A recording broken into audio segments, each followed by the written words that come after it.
Hello, my name is Sergio Marrero, and this is Rebel One Live. Today we have Eric Sonnier.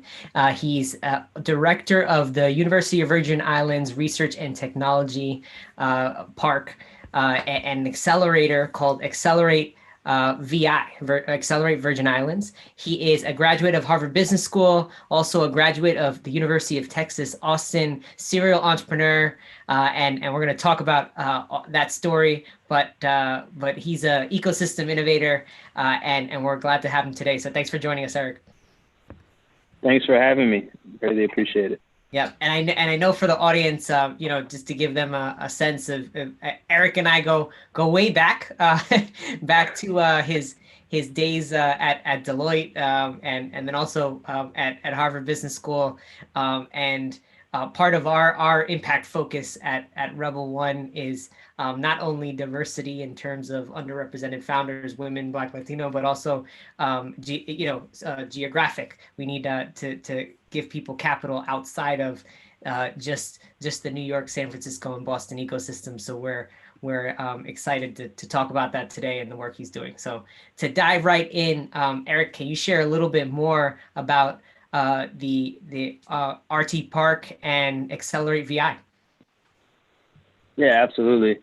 Before I get started, just wanted to thank you for the work that you're doing, Sergio. I know we go way back, and it's been incredible to see the journey of where we were back then.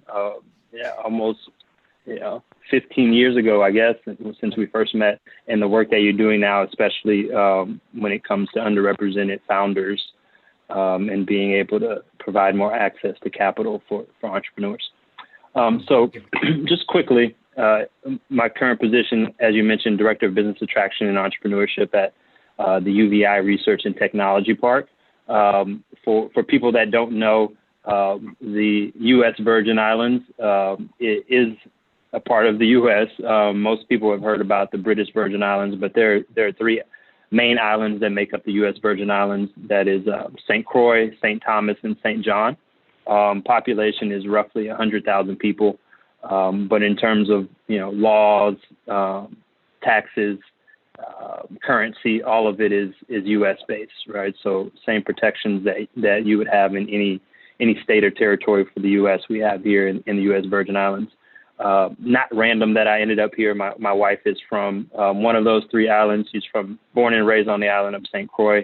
And it was just a great opportunity for us to come back. And luckily, UVI has this research and technology park, and I was able to convince them to hire me and allow me to leverage my background in not only founding companies, but I've gone through a few accelerator companies, which we can talk about a little later in the program, and just sort of use all of that information to meld this accelerator program that we've launched here in the U.S. Virgin Islands. So just to back up a little bit, the Research and Technology Park was founded in 2002 by the government of the U.S. Virgin Islands.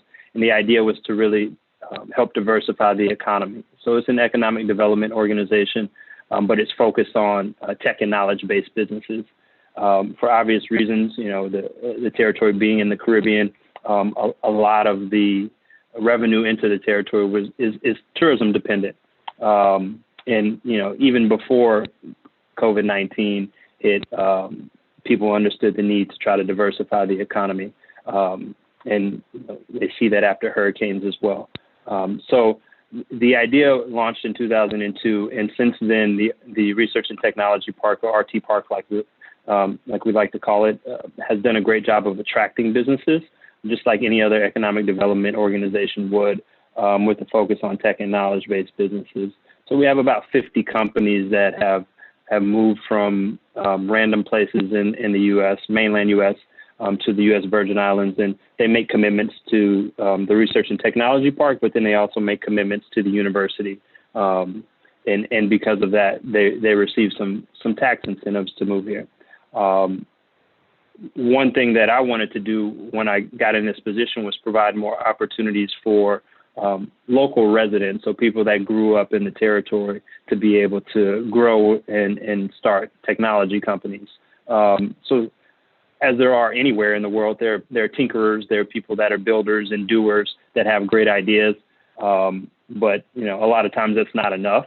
And I've seen that in the different tech hubs that I've lived in, Boston, the Bay Area, and then Austin, Texas, is that a lot of times just having the idea isn't good enough. That's a great place to start, and you need someone to kind of put the tools around you and show you how the industry works in order to take your idea to a business, or from starting a business to take it to the next level. And so that was one of the things that I wanted to focus on here. And so last year we launched Accelerator VI, which is the first tech-based accelerator program in the U.S. Virgin Islands. And we had one cohort go through the program last year. We can talk about some of that in a bit, but we've recently launched our second cohort, which we've had to do virtually for the reason that most people are working from home right now. Got it. Thank you for that. And to dive in, I mean, there's so much there, so many different directions to go. But if you can share a little bit about how you started, if we go back to if we go back specifically to, let's say, Deloitte, where you were working consulting, and then how did you end up starting an accelerator on the U.S. Virgin Islands? Yeah, I always talk about that Steve Jobs commencement speech, that Stanford commencement speech, where he talks about, just being able to look back and connect the dots, not really knowing where you're going, but once you're there, being able to connect those dots and see how you got to where you were. A lot of it is just very random and lucky, to be honest.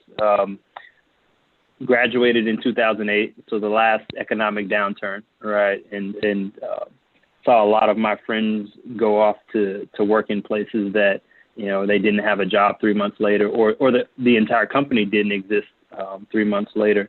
One of those friends from University of Texas, he actually went and worked on Wall Street, and he went to work at Lehman Brothers, and we all know what happened there. So he found himself in San Francisco a couple of months later, and was working at a very small mobile advertising startup. And this was, 2009, 2010, 2011, where he was at this mobile advertising startup. The industry was fairly new at that time. The CEO of that company he'd written an algorithm where he was able to track the call to action, not just the click. And therefore he was able to charge a little bit more for that. After I did about 3.5 years of consulting, I got tired of that lifestyle, wanted to travel less, thought I was interested in entrepreneurship because it was, a sexy term at the time, but wasn't really sure. So I reached out to this friend that was out in San Francisco. He told me all about their startup. They were growing. They were profitable, so no VC funding. And I somehow convinced the CEO to come and let me work for them, knowing that I was applying to business school and hopefully going in the fall. But he let me do it. I worked really hard at that company, not quite a whole year, because, like I said, I was applying to business school, but it got my feet wet. It helped me understand what it was really like to work at a startup that had, less than 10 people. And keep in mind, I'd left Deloitte in their strategy and operations consulting practice, and we're talking about thousands and thousands of people spread out across the country, if not the world. So going from that to a less than 10 person startup was just a culture shock. And I also realized how much I actually learned while working in consulting, right? That I was able to apply to an early stage business that lacked a little bit of structure. It was kind of everybody just doing what they could to keep the wheels on. But through that process, I understood that I wanted to do something entrepreneurial. And when I got into Harvard Business School, as you know, I focused solely on the resources that business school had that I could leverage to I didn't know that I was going to be a founder, but I at least wanted to go and work for another startup. And throughout that first year, ended up partnering with one of our classmates and founded a company that was called Local Lift at the time. And really, it was a platform to help small and medium-sized businesses raise capital for projects. Right. So it would be extremely useful today because you're essentially prepaying for something. I've seen a lot of articles about people who, want to prepay for haircuts to keep that small business, the barbershop, open throughout this pandemic, and that was essentially our business model. We, as you know about that, we didn't raise enough money in order to scale, and that's the type of company that was hyper local. You needed to raise several rounds of funding in order to even get to a point where you could try to scale it, and we just weren't successful at that. So we ended up shutting that down, and I went through Y Combinator with that company, and so we've learned a ton. Realized that you may think you're smart, but until you peel the onion back and really understand what it takes to grow and start a company, I'm always surprised by what our CEO. I wasn't the CEO of that startup, but I remember calling him one day and saying, I have no clue how you pulled off the things that you pulled off while we were working at this startup, because the next startup I was the CEO, and so I then had to take on some of the work that he was doing in our first startup. But just through that whole process, learned a ton from Y Combinator that I was able to leverage in the next startup, and also, trying to leverage as I'm doing my own accelerator program here in the U.S. Virgin Islands. So just quickly, the second startup, I actually moved from San Francisco to Texas, to Austin, because I'm from Texas and I wanted to be closer to family, and kind of sworn off startups for a while. It's like, there's no way I'm jumping back into that. I'd have to be crazy. And then within a couple of months, I'm back at it. So I guess I got bit by the bug. But this second startup has been much more successful. It is in the legal tech space, really dealing with a lot of compliance and reg tech, and at a time when reg tech was pretty new. And ran that company for about 3.5 years. When I started that company, was not married and had no kids. And fast forward 3.5 years later, married and had two beautiful daughters. And so life had changed a little bit, and that was when we made the decision that we wanted to. And you're like, well, there's this thing, and if I don't build it, no one's gonna build it, so I should do that. So, yeah, I completely understand. And can you talk a little bit about the benefits, drawbacks, the decision that you made to actually co-found in Austin versus co-founding in a San Francisco or New York? Yeah. So one benefit that I had in both places is that I went through an accelerator program. Again, I talked about Y Combinator in the Bay Area. In Austin, we got accepted and went through the Capital Factory Accelerator program, which, if anybody's been to South by Southwest, Capital Factory is really sort of that center of gravity for the entrepreneur ecosystem in Austin. I would say in the earliest stages, outside of there just being a larger concentration of people that are in the startup space or in the industry in the Bay Area, in the early stages, there are angels in Austin. There's accelerator programs, incubator programs. There's enough of a startup ecosystem that you could find your way, right? Comparing it to some of the other non-coast places, right? Not the San Franciscos, not the New Yorks or the Bostons. I would say Austin is, right up there in terms of early stage companies that are being founded. One of the topics that continually came up when living in Austin and being in the startup ecosystem is just the amount of capital for later stage companies. Obviously, there's no place like the Valley, but that was one of the main sticking points in Austin, is that people would try to figure out how do we get more capital for later stage companies. In the 3.5 years or so that I was there, plus fast forward the time that since I've left, the amount of funding in Austin has grown tremendously, right? You're seeing more funds pop up.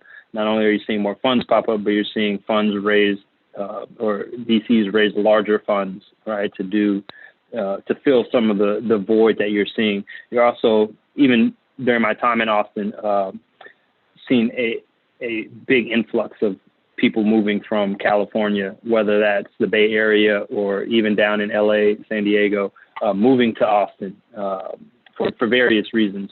But with that comes a lot of that energy. The capital is following. There's a lot of founders who have had successful exits that have moved to Austin and are, serving as that role as angel investors or early stage investors.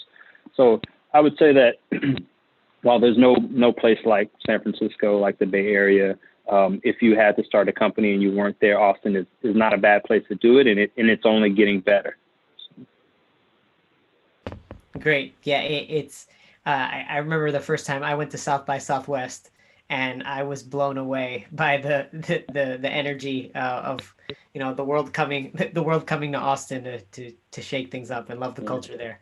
The Keep Austin Weird culture. So it's a awesome. Yeah, absolutely great place. So and then I know you said your wife is from the Virgin Islands, so you didn't pick it randomly.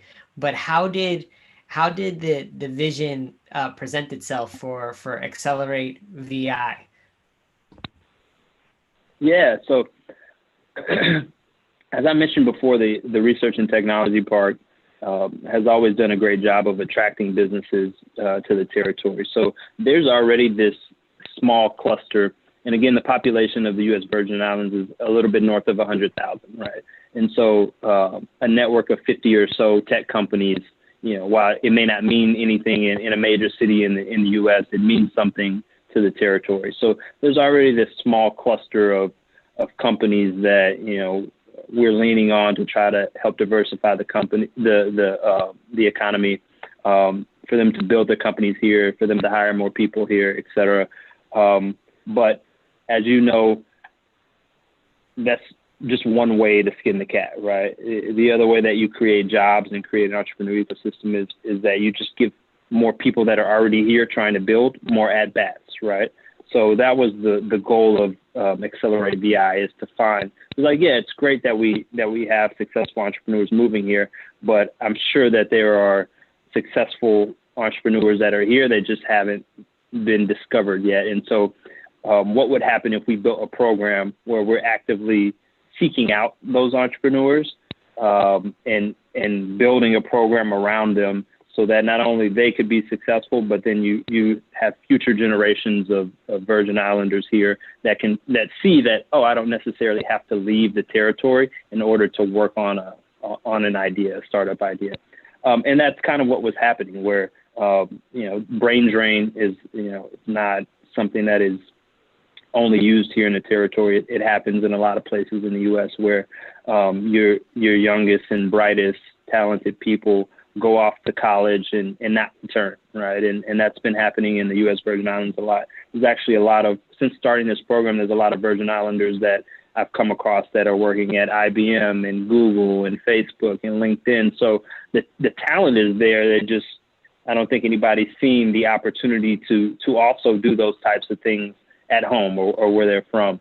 And so that was really the idea behind it, is that I bet if you gave us an opportunity, we could identify 7 or 8 companies on an annual basis that I would put up against startups that are being founded in other places, right? And instead of them leaving to go and start a company in Miami or Atlanta, I mentioned those because they're relatively close. DC, there's a large Virgin Islands population in DC as well. But instead of them leaving the territory to go and work on a startup or enter an accelerator program, what would happen if we build one right here at home? And that was the sort of genesis behind it. And if we could not only find the local entrepreneurs, have them go through the program, but then also connect them with the 50 or so tech companies that we've already attracted to the territory, what could happen, right? And if you think about these successful entrepreneurs that are here, that have already built profitable, well-run businesses, right? Not only could they mentor the younger entrepreneurs, first-time entrepreneurs, but then when you think about people that are writing angel checks, they fit the demographic, right? So you had one piece of the pie without the other. And so what happens if we put those pieces together? Can we help spur, and create an entrepreneur ecosystem here in the territory, And that's the goal that we set out to do. And one thing I'll add is that there, outside of tourism and government related jobs, there hasn't been a big focus or push, and so we wanted to be that. We wanted to do that.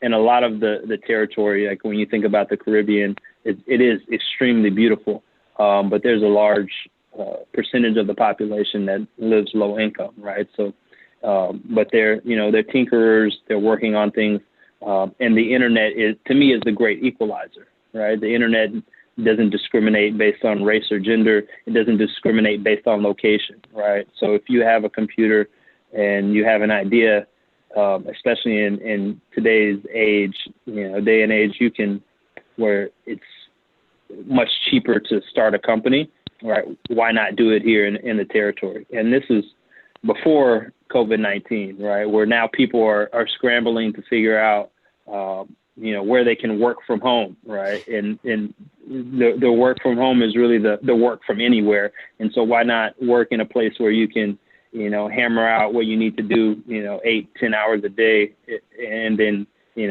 take a walk on the beach just to clear your head. So. Absolutely. And can you talk about the resources that you provide? Do you give them funding, like details on the program? Yeah, absolutely. So our program mirrors a lot of the programs that people hear about when they hear accelerators. So we provide access to capital, mentorship, really entrepreneurship training, if you will. So educational content that is related to starting a company, and that comes in many forms. So a lot of it are workshops, right? So just today we had a product management workshop that was run by someone who works at one of the top tech companies in the world and is a product manager, right? And we have workshops on creating a pitch deck or go-to-market strategy, how to come up with your total addressable market. So all of the sort of educational content that you would get from any other accelerator, we're doing that. In addition to that, we're opening a co-working space actually within the next 30 days because of social distancing. We'll slowly roll that out, but it's a space that we will host the accelerator. We also give the accelerator companies free office space in the co-working space. In addition to that, we try to be very strategic about how we pair the companies with the mentors. So not only do we have mentors that are from the Virgin Islands that have gone off to work into in large tech companies, I've just leveraged my network, you being an example of that. But also I have still friends and founders and investors that I've worked with over the course of my career that have all volunteered to help out and give their time. Because not all of our companies are, at the same stage, because we're dealing with a smaller pool of founders. We're kind of dealing with some people that are pre-revenue. We have a few that, have a handful of customers. We want to get them to scale that. But we try to find mentors that will meet the company where they are and sort of work with them to get to the next stage. And then we have the same startup perks that a lot of other accelerators have, right? The AWS credits, Azure, et cetera. So HubSpot. No, that's great. And for those the early stage founders, is your goal? Can you talk about what do you intend to where do you intend to take the Virgin Islands? Do you think that companies can really start, grow, and stay there, or that you intend it to be a place where companies get to a stable place and then go off to larger cities? What's your thoughts on its role in the startup ecosystem? Yeah, I'd love for all the companies to start, grow, and stay. Clearly that from an economic development perspective, that helps the territory more than anything else. Again, we're still in the early stages, so still TBD But I will say from that first cohort, the companies have gone on to collectively raise a little over $800,000 and just in a short period of time, really increase collective revenue by over $150,000. So in terms of like graduating a company, getting them to raise money, getting them to increase their revenue, like we've checked that box. And so now it's figuring out, okay, as you grow and scale, what are the next set of hurdles that you're going to encounter, and how can we help you navigate those? But again, the idea is for them to stay. To me, a good problem to have is if the companies get so big that VCs start poaching them and telling them, hey, in order for you to get this $10 million check, I want you to be in our backyard. And we'll deal with that when we get there. Hopefully, we do get there. But for now, as you know, not every startup is going to go off to raise a Series A, Series B, Series C, and become this unicorn. But that doesn't mean that the startup wasn't successful, right?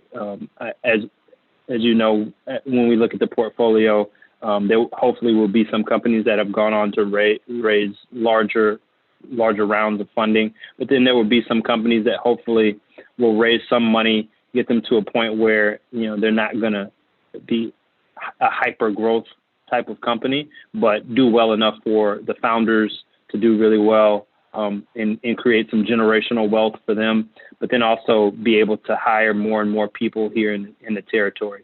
And that's really one of the big goals is job creation in sort of the higher paying technical roles, right?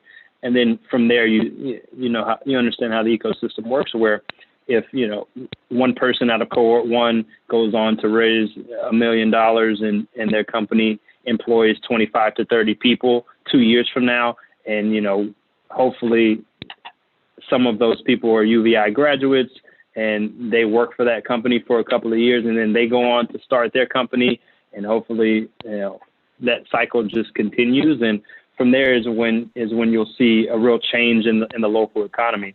And going back to just the pure population numbers, if we can have, let's just say 2 or 3 companies out of every cohort continue to survive and thrive and employ 5 to 10 people, that doesn't make a dent in most places, but it does here, right? If we can go from 2019 not having any of these companies because there was no accelerator program, so none of these companies exist and they're not creating jobs, to let's fast forward to 2025 and we have 10 tech companies in the territory that all employ 5 people, then we've significantly changed the local economy, right? And that's one of the big goals with what we're trying to do here. Okay, no, that's great. And what would you say? I position it this way: the unique competitive advantage of the Virgin Islands is, and I'll preface it a little bit, is as you know, there's another accelerator that I went through, Parallel 18 in Puerto Rico, right? Also in the Caribbean, and we used to talk about Puerto Rico, that there's a depth of design talent, and then also pharmaceutical industries used to be there, and that was some of the unique knowledge that was there that could be the seeds of companies, right? It could influence the type of companies built there. For the Virgin Islands, what would you do you have any hypothesis on what that may be for? Are you seeing patterns in certain companies that are starting there? Yeah, so I think there's a few things. First, Puerto Rico, millions of people. Yes, versus 100,000. Yeah, 2 million versus. So, I get that. Yeah. But so there's a few advantages to being in the U.S. Virgin Islands. We have the same sort of tax incentive package that they have in Puerto Rico. And at the earlier stages of a company, it doesn't make a lot of sense because you're not necessarily generating any income, or at least not any net income, where tax incentives really helps a lot. But we do have that package, and it does attract a number of people. Another very interesting little known fact about the U.S. Virgin Islands is on the island of St. Croix, which is where I am right now.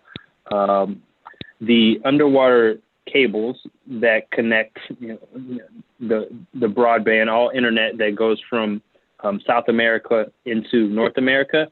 There's a small building on the northwest corner of St. Croix where those cables come into and connect and then now feed into the United States.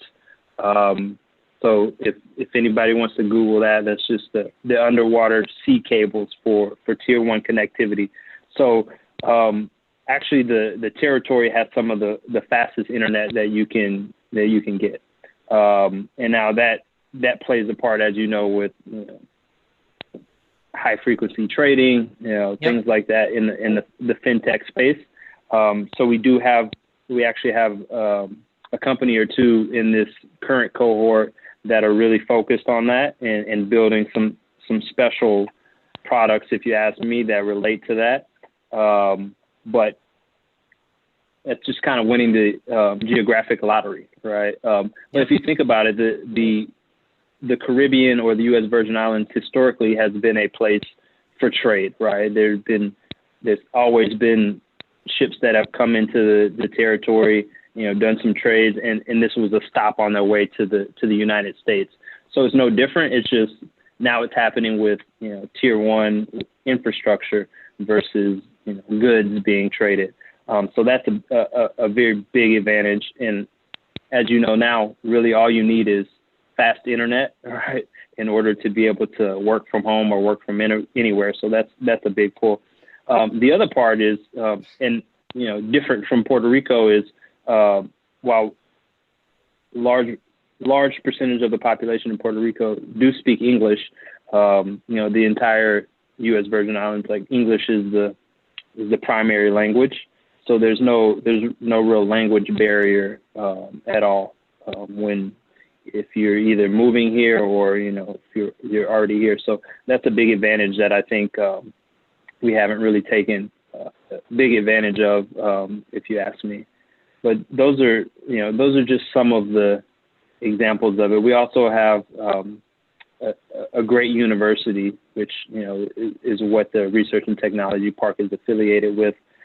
We have access to the president of the university, dean of different schools within the university, and we work with them closely to make sure that we're working on or teaching things that not only the startups would need, but also these traditional RT Park companies that have come into the territory. So we're small enough that we have the flexibility to design different programs and certificates, et cetera, so that people are learning exactly what is needed by the companies that we're trying to help spur here in the territory. Great. No, thanks for sharing that. That's appreciate that insight on the Virgin Islands. If you share a bit about, I mean, we understand tourism has decreased, but focusing more on the positives of what's come out of COVID. What are startups doing to innovate and thrive, and what are you all doing in light of this challenging time? Yeah. So, and as you probably imagine, there's always going to be a handful of startups that we have in our program that are tourism related, right? So in the last cohort, we had one. This cohort, we have one that's related to carnivals. And because of COVID, there were no carnivals. Well, there was the Crucian Christmas Festival, which happened before all of this, but there's been 2 carnivals that couldn't take place on the other 2 islands because of COVID. So definitely have to be creative and flexible, just overall, with some of the companies that have come through the program. An example of that is in our first cohort, we had a company that was really focused on tourism, being able to capitalize on tourists that were coming to visit the territory. And there was a bill that's being worked on that is marijuana legislation, right? So originally going to be for medical use, but then thinking about opening it up even broader than that.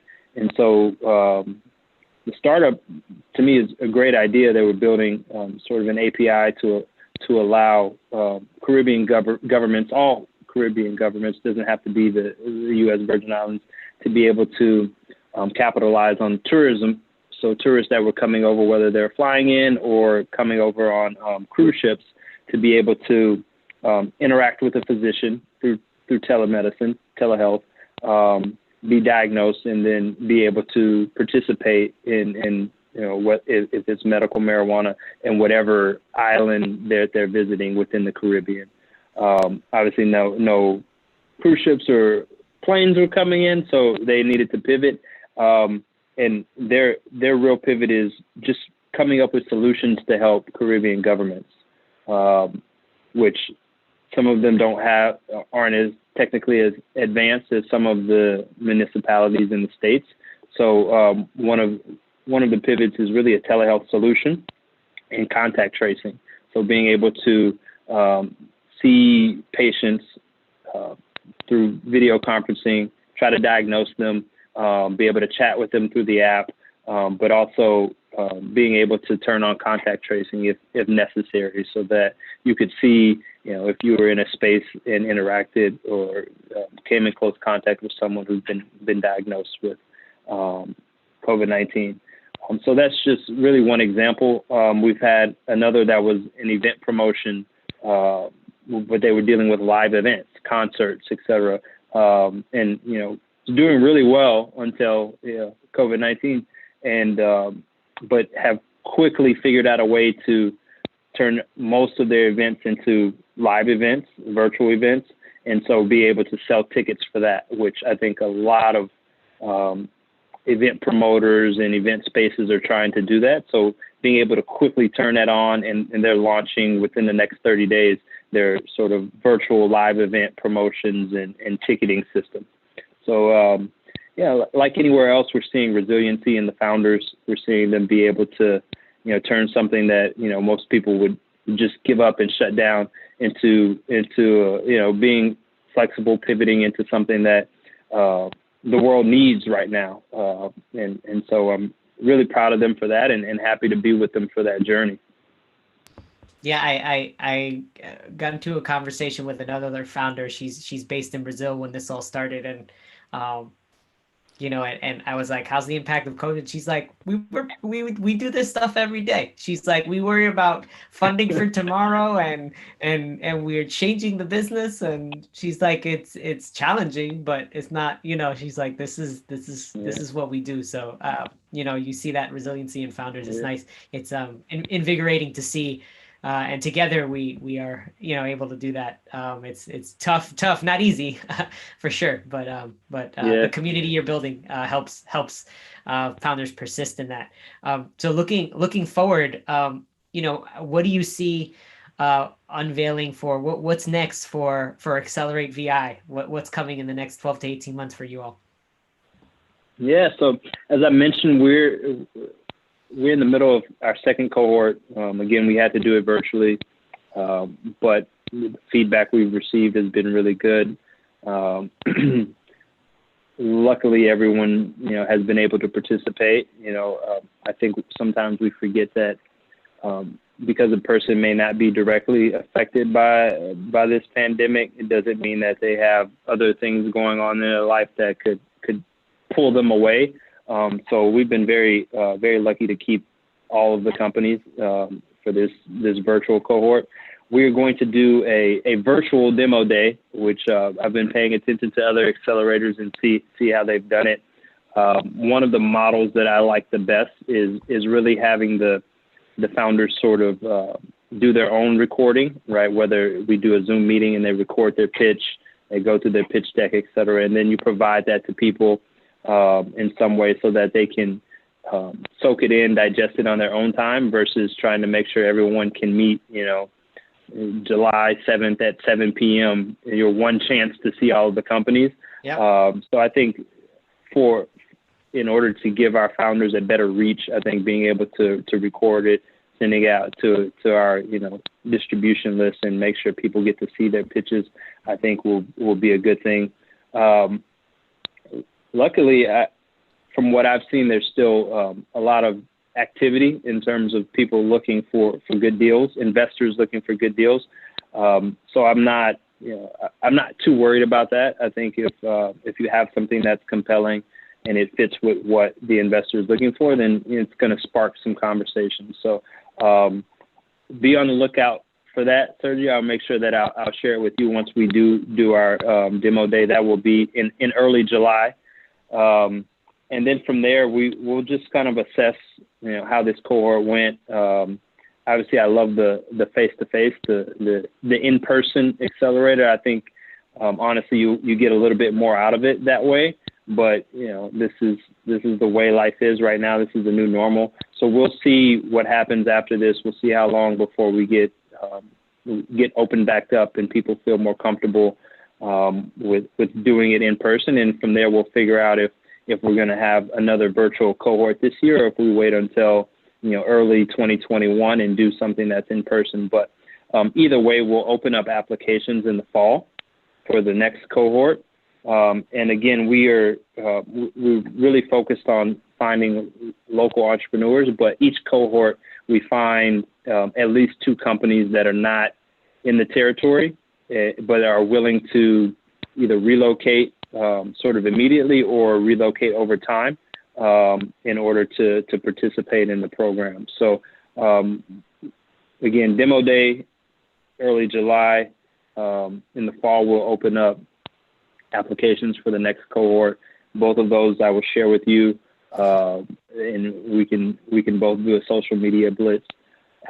But I'm just really excited about really what we've done in the first cohort, what we're doing with this second cohort, and I want to be able to get the word out there, especially as we're dealing with majority underrepresented founders.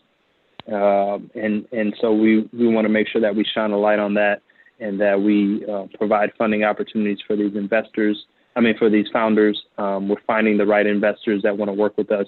And hopefully, based off of the results of the first 2 cohorts, we can go out and raise some money of our own and be able to do an even larger program, right? So.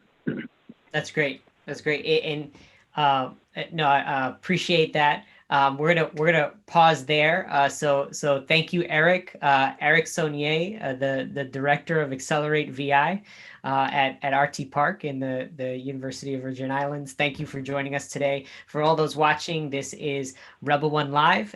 We have investors and innovators accelerating impact every week at 7 p.m. Eastern time on Tuesdays through Thursdays. So thanks for joining us, and thank you, Eric, for your time. Thank you.